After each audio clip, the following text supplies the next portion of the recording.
We have not used the bullshit button yet. We must be doing great.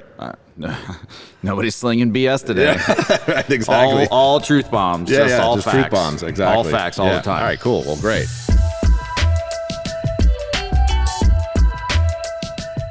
Hey, Cliff. Welcome to episode 2 of Trail Mix. Yeah, episode 2. Here we are. The much awaited, much heralded episode 2 of the Trail Mix podcast. The chatter. Just yeah. Constantly. People couldn't wait. At least that's how it plays out in our head. Right. I mean, our perception is reality. Right. Right. I reject your reality and substitute my own. Yeah. Exactly. Right. Exactly. So I think the first thing that we have to admit is that, well, I think we need to stop saying we have plans for the next. Oh, I mean, we have plans for the next podcast because we've already failed our initial plans from episode 1. So we said we were going to take the Land Cruiser off-road. Haven't done it yet.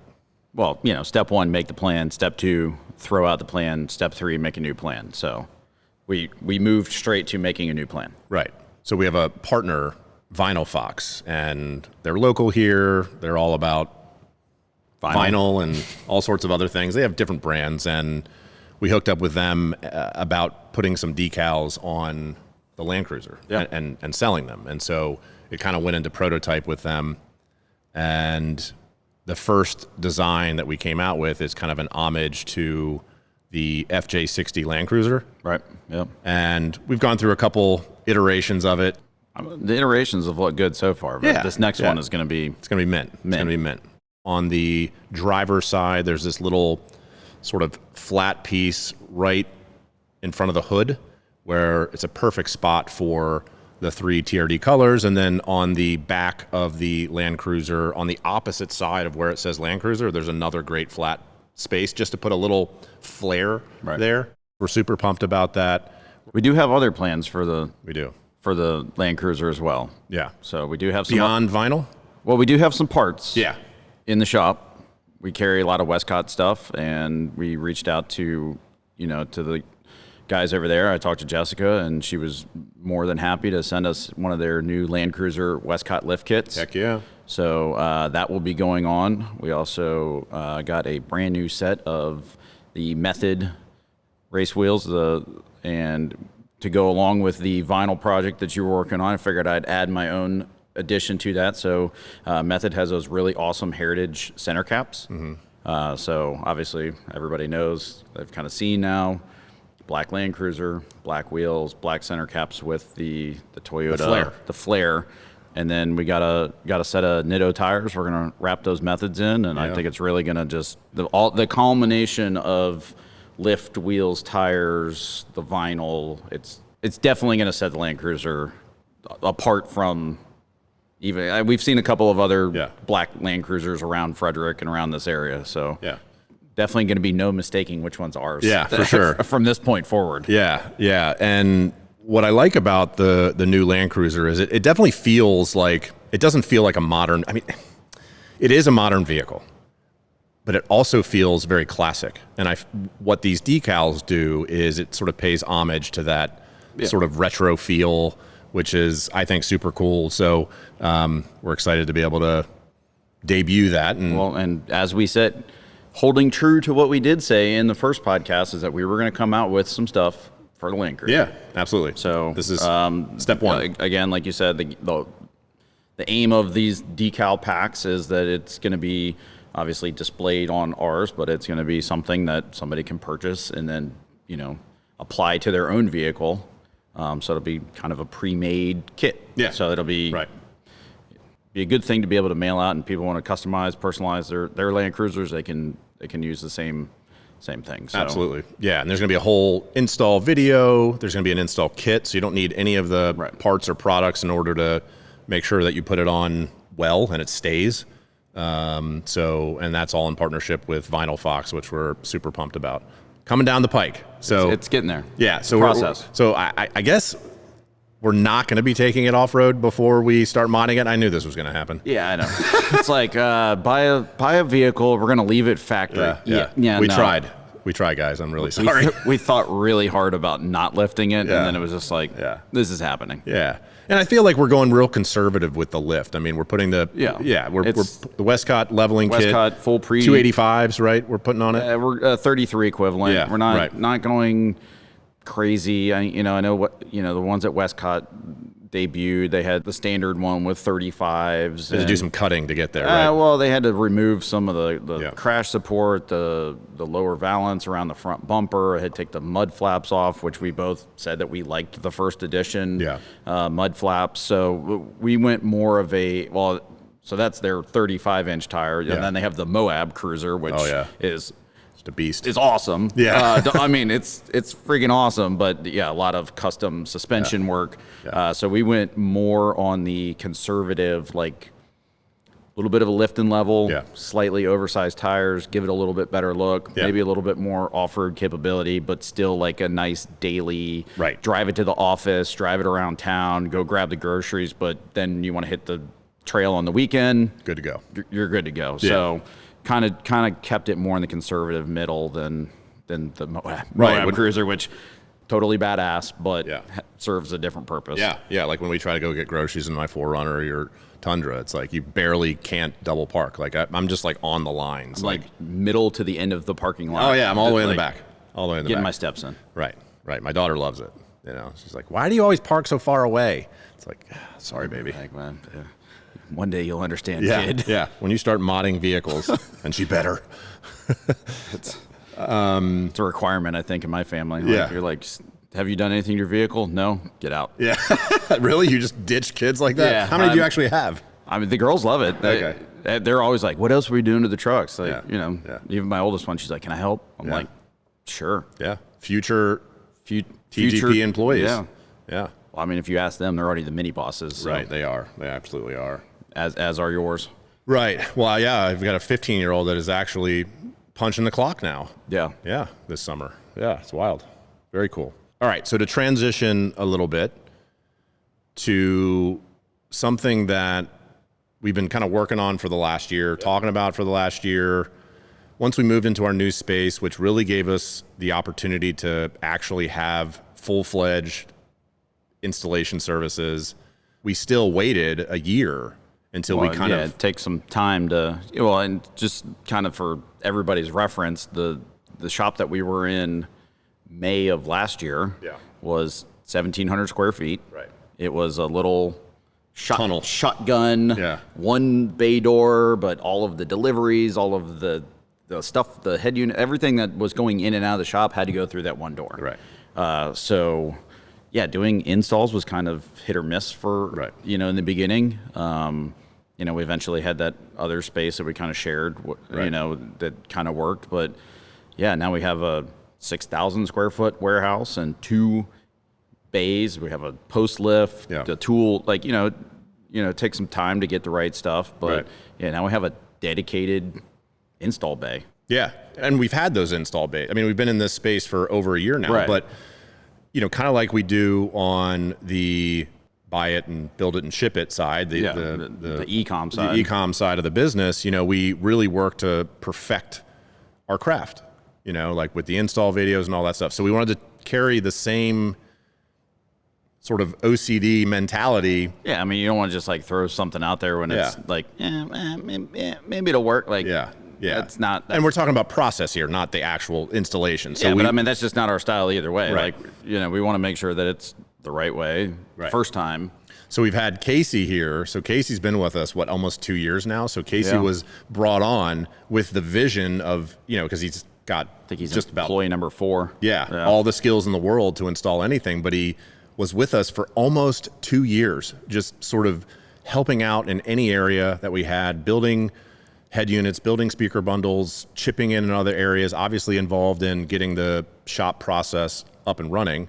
But he hung on with us. Yeah, I mean, I back in the beginning, it was like, hey, you want to come do some stuff? And you guys have seen Casey in a couple of things, been in video. He's been in some of the shorts and the videos that, media's been doing about in-shop. And Casey's a very, humble dude. And he's just like, yeah, dude, okay, whatever. Yeah. Whatever needs done. And now he's with this kind of growth of the in-shop. Yeah. really seeing Casey's kind of true ability. Yeah, we've been cranking Busy. out a lot of work. Doing a lot of cool things. For a lot of customers. So right, and you know, kind of like, I don't want to say a year in the making, but being that we've been in this new building, quote unquote, having the space to be able to do it, you know, for a year. But you know, there's a difference between having a chunk of concrete floor that you could install something on and having it like, no, it's a shop, right? Like, and then the process, you know, speaks to the act. I mean, we've had all the tools. We, you know, sure, the lift came in almost a year ago, but we had to nail that process, you know, with a customer experience, like, you know, and we really found really the nail. I don't want to say in the coffin. That sounds weird, but the nail on the head was when we partnered with ShopMonkey. Oh yeah, ShopMonkey's software, incredible. Yeah, the platform as a whole is it just. I mean, we get compliments all the time, like from customers that we've had for, you know, I have one customer I'm dealing with now. That, you know, we originally, first project we did was 10 months ago. Right. Like I have emails going back 10 months. Right. So he's been with us since before we had it. And as soon as we switched to ShopMonkey, he was like, wow, and whatever that new platform is you got is awesome. Yeah.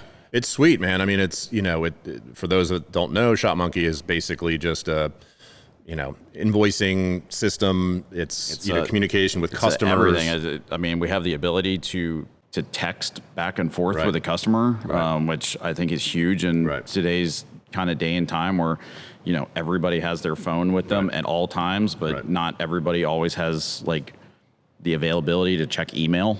Right. Even though a lot of people probably have their email on their phone, they're just a lot more responsive. Yeah. So if it's the middle of the night and they're like, oh, hey, what about this? Like they can text us through ShopMonkey, and then in the morning we just, you know, Omar texted, let me see. Yeah. All right. New project. Like, cool. Like, and I can build the estimate out. I can put all the parts in there, everything, send a nice itemized, completed report. You know, it allows us to do inspections, all of Carfax, all the vehicle information, like everything is in ShopMonkey. Right. So that's another thing Casey's really enjoying is because he can scan your license plate or scan your VIN and it pulls up all the metrics of your vehicle. Yeah.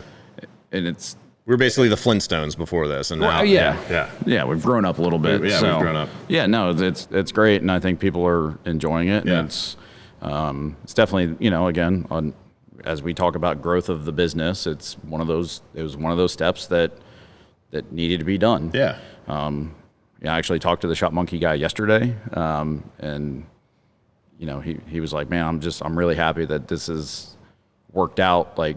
Because he was the one that initially got us set up, and we, you know, kind of told him some of the things we were doing. He was just like, "Holy cow! Yeah, like you guys are killing it." And I was like, "Well, we're killing it because you got us what we needed." Yeah, and you know, we kind of did like this reverse thing, right? In the sense of like Troger Pro was started where we just shipped stuff. Like that was the only original plan. We had no option. Well, we did have no option. It was COVID. Yeah. And the business was started in a second floor apartment in my garage. Right. Which are not in the same neighborhood. They're 3 miles apart. Yeah. Right. Yeah. So in August of 2020, I lived in an apartment complex on the second floor. So can you start an auto parts company from a second floor apartment? Yes, absolutely. Yes, you can. Yeah. Yes, you can. Step 1, have apartment. Step 2, have Forerunner. Right. Step 3, have an awesome UPS guy that will schlep all of your stuff up to the second floor for you. Right, he did. Tom Hendry. We still have Tom. He's still with us this whole time. He's been with us. He's great. I think within the first 6 months of the business, we did though do our first in-shop install. So you had turned your home. Oh my God, I forgot about that. Your personal garage into like a shop space, and we used it to install actually a Westcott lift. Yeah, I had a customer come drop his vehicle off in front of my house. Yeah, and we put a Westcott lift on his Forerunner. Right. Yeah, and that was just a one-off. I think he asked, and we just he was like, "Hey, we're right down the street.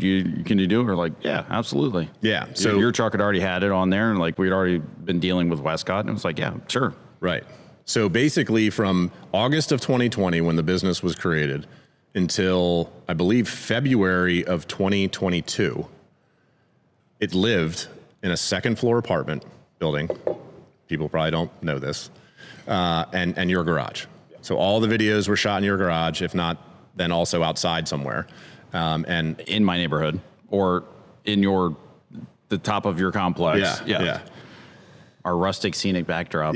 Yeah. And so we both used expertise that we had sort of with past positions, our past, career jobs, et cetera, and kind of used it to put this together.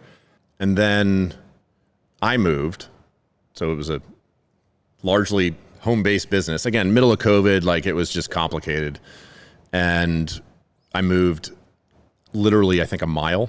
It was more, I would more categorize it as across the street. Yeah. So into this townhouse, which was, like 3 times as big. It was great. And we were going to run the business out of the basement, which we did for like a month. Yeah. I remember we moved you in. Yeah. Like the next day I stopped at, what is essentially Vinyl Fox. Right. One of their other businesses, Frederick Window Tint. Right. To talk to Sharon about something. Yeah. And they said, hey, did you know that the unit next door is available for rent? Right. We'd literally been in your townhouse one day. Right. And I came back and I was like, hey, the place next to the tin shop is open. Right. And you were like, okay, well, I guess we're going to move again. Yeah. Yeah, I think so. By the time it was all said and done and, signed lease and whatever, I think we were at March 1, I think is when it was. V2 for like maybe 3 weeks. Yeah. But yeah, it was, I'm sure your neighbors were like, what in the hell is going on next door? Because they were still delivering boxes and big bags of peanuts, and they would just leave it at your front door. Yeah. So the peanuts that we use like biodegradable peanuts, very environmentally friendly for the packing, and they come in these 6-foot bags. Yeah, they're like 7 cubic feet or 7 cubic yards of, or whatever it is, they're huge. So we just moved into this house. It's like a good neighborhood, It's newer development, like brand new townhomes. Right. It's a nice neighborhood. UPS had dropped off like 8 of these on the front porch, like stuff everywhere. I'm sure people are like, what is happening? Who is this person that just moved in? Stacked him up, rang the doorbell, and he just left. Right. Yeah. So what happened for a reason. So then the space opened up. We moved into the 1,700 square foot tunnel shop, affectionately known as V3. V3. That's V3. And then we were there for what, 15 months?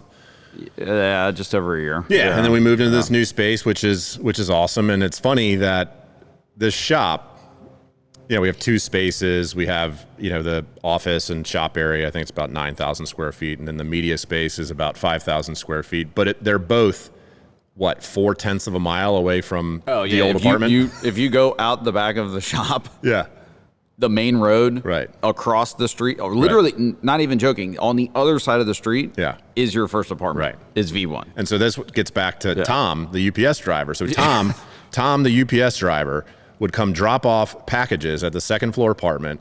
And like Tom and I were like besties, he'd walk up the second floor with like all these awkward boxes, drop them off. I would walk, the packages down in the evening.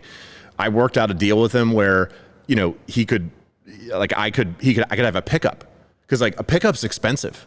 Yeah. Like it's not cheap. You have to have a certain amount of volume or whatever. So Tom and I the UPS truck doesn't just come to your house to pick stuff up. Right. So Tom was super cool. And then the coolest thing about it is that when we came over here, it's like the first time he delivered, like the door opened and it's Tom and he's looking at us. He's like, what happened? He's like, where have you guys been? Right. Like all he saw was second floor apartment and then this space. And like, he's like, holy cow, like, super sort of happy for us. And, it's been a really cool journey, man. It's like, I remember like calling Tom and being like, hey, there's something on your truck that we need. Where is it? And he'd be like, oh, I'm at Royal Farms, which is right here in the same complex. Yeah. Be like, cool. We'd run over there. He'd like give us the stuff off the truck. Yeah. So we could go back and build orders so that he could come pick it up later that afternoon to get people's stuff like sent out the same day. Yeah. I mean, it was a very like, he definitely, it was like very cool. Like most UPS or like any delivery, not just UPS specifically, any delivery driver would be like, I'm sorry, you want me to do what? Right. Like, Tom's the man. I'm not allowed to give out boxes in the middle of the parking lot. This isn't the Fast and the Furious. You're not, stealing them off the truck. Right. But Tom's like, yeah, I mean, all right, I'll see you guys later. We roll up. He's like eating lunch. You know, in the he still comes in. He uses the microwave. Yeah, he does use our microwave. Yeah. I think this just speaks to, and this was unplanned, it's like the importance of your partners, like in starting a business. Like, think about all the people that we had to lean on and like that bent over backwards, they do it for us, but they're like, Tom's doing that for everybody. Right. People like Tom or, the guys that shot my ear, or like anybody else we've talked to that has helped us out. They take the same mentality that we take, where it's like the customer first. Oh, yeah. Like we are Tom's customer, right? Indirectly, like we have a UPS count, whatever, but for sure. he takes care of us, which helps us in turn take care of our customers. Right. So when everybody has that customer first approach, and it's just like, dude, like, you need me to hang out, like, all the drivers, like, they'll hang out in the back and like wait for our guys to finish packing boxes just to make sure that those last 4 or 5 orders get on the truck at the end of the afternoon. Like, he's taking extra time out of his day to make sure that we're taken care of, so that in the end we're taking care of our customer. Like, that's the kind of the people that you need to like have in your circle, that we do have in our circle, to make sure that everybody gets taken care of. No, for sure. And you spoke to it, like, about the customer first. Like, we are obsessive about customer satisfaction, and we've always talked about this. Like, it's easy to say like customer first, you know what I mean? But like, to live it, to truly live that, and then get everybody on board for it, and then filter out partners who don't maybe live it as much, it's tough. But we've got UPS, Alpine, Shop Monkey, Sony, Kicker. The list is endless. Yeah, that's the very tip of the. Yeah. Westcott's also super customer first. Like, we're lucky. We're lucky. We have great customers. We have great partners, and we have great people. And it's just an absolute blessing for sure. So that was a little brief history.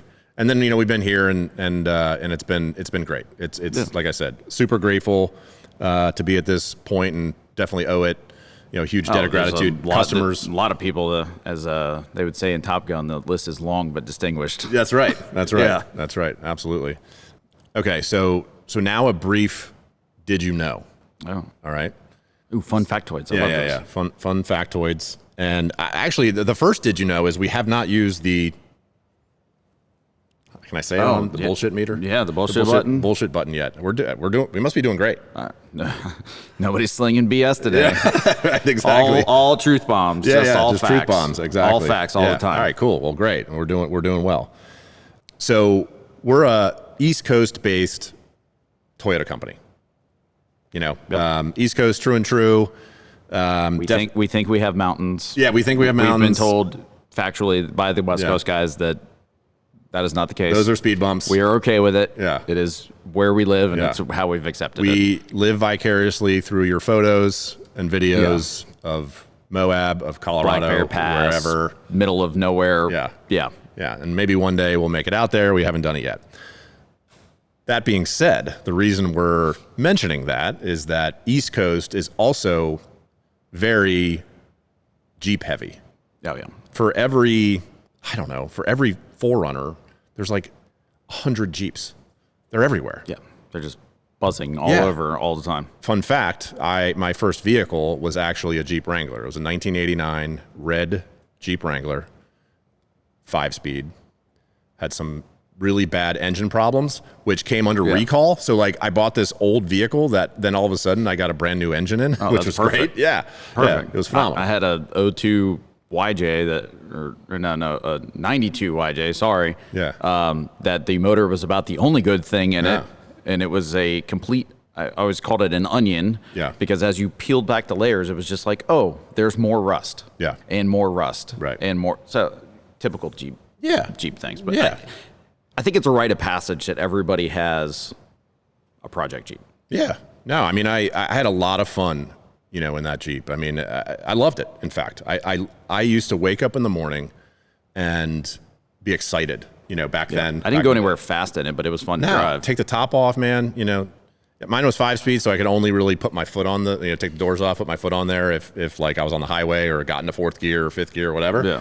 But once you could and just lay that foot up there, it's like, Like I'm cruising. doing something I'm cruising. Yeah. So anyway, we're sharing all this because I can't tell you how many contact forms had been submitted on Trail Grid Pro's phone calls, Trail Grid Pro's site, asking us if we did this for Jeeps. Or it was like, hey, I just got your head unit bundle for my 4Runner, and my wife also has a Jeep. Right. Can I put this in the Jeep? Right. And it's like, the one you bought? No. But, I mean, yes, you can put a head unit in a Jeep. Yeah. So, got those questions for 3 years and ultimately just decided, like, maybe we should do this. Like, maybe we should, they're kind of like not to say like we have a growing local Toyota community, but like I said, there are way more Jeeps around here from a local perspective than Toyotas. I'd say 60% of the orders that we ship for Trail Grid Pro are west of the Mississippi. Yeah. And it's everything's Texas, right? California, probably 70% actually. Like the, Washington State, right. Oregon, like the, Pacific Northwest area. Right. Yeah. Right. So after hearing this for 3 years, we kind of just said, like, all right, why don't we launch a Jeep brand? They're asking for it. Like you said, an example, like husband and wife, like somebody has a Jeep, somebody has a 4Runner, right. Like, let's do it. So we insert your favorite Toyota Jeep banter joke. Yeah. Right. Right. Exactly. If you want to go off road, drive a Jeep. If you want to make it back to the road, drive a Toyota, etc. Fill in the blank. Yeah. Now we know like there's banter with that. You know what I mean? And like I'm a Toyota person. But like you said, we both own Jeeps. My first vehicle was a Jeep. And so we brought in a Jeep expert, Sean. Who sort of. His wife also has a Jeep. Right. And he's our Jeep guru. And so we launched in February of 2024. Bantam and Overland. If you've been paying attention at any point in this podcast, been subtly dropping hints. Yeah. So Easter eggs for whoever figured it out. Right. So it's a completely different brand. It's separate from Trail Grid Pro. It's still under the umbrella. Still all of the same plug and play, easy to assemble, easy to install, videos, install guide, all the same. The TGP flavor. Yeah. It's all the same. It's just geared towards Jeeps. Exactly. So it's been great, and we also, of course, offer those for install services. So we've had Jeeps in the shop. So we're kind of just focusing on those two manufacturers, but even more specifically, certain models. Right. But actually, we've been getting a lot more Lexuses in the shop lately. The GXs. Yeah, like people will call it and they're like, "Hey, well, most of those people are actually finding us through, like one of the last guys is like, hey, I see that you guys are Ironman 4x4 dealers. Yeah. And hey, like I have, a lift. Also through the manufacturers. Yeah. I have a lift, or, like I couldn't find anybody else. Like I live in this area, right. The DMV, Northern Virginia, some people are right down the street. Some people are coming, a good distance, but they're like, there's just I haven't seen anybody else that is a XYZ dealer in this area locally, and I would rather bring my vehicle into somebody that knows what they're doing with the product, which is great. And obviously we always appreciate, like, I don't know, keep talking about Westcott, but Westcott has sent us a lot of referrals over the last couple of years, right? Just because we've been doing business, we've been doing a lot of business with them, but a couple Lexus GX, lifts, bumpers, wheels, tires, like those guys, they want to do the stuff too. They want to do the stuff too. They just want leather seats on the inside. Yeah. It's Lexus racing development. Right.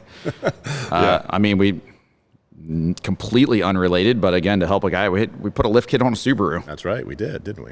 Again, he was like, hey, I got this, stuff from Ironman. They sent, it was like, went to Sean and Casey. It was like, you guys want to put a lift on a Subaru? They're like, hell yeah. Yeah. It's like, okay. Awesome. I mean, so not really turning anybody, necessarily away, but obviously we have what we specialize in. Yeah. So it's ever growing list. Yeah. I mean, Lexus has always been on the list. Subaru has been on the list. Right. And by the list, I mean, how we're going to expand. For the people watching, is like, we have this kind of list of manufacturers that one day will be have their own site and their own brand and own identity. But right. And so throw another curveball to anybody paying attention at this point of the podcast. If there's anybody left. we're just going to do this until one guy's listening. Right. Yeah.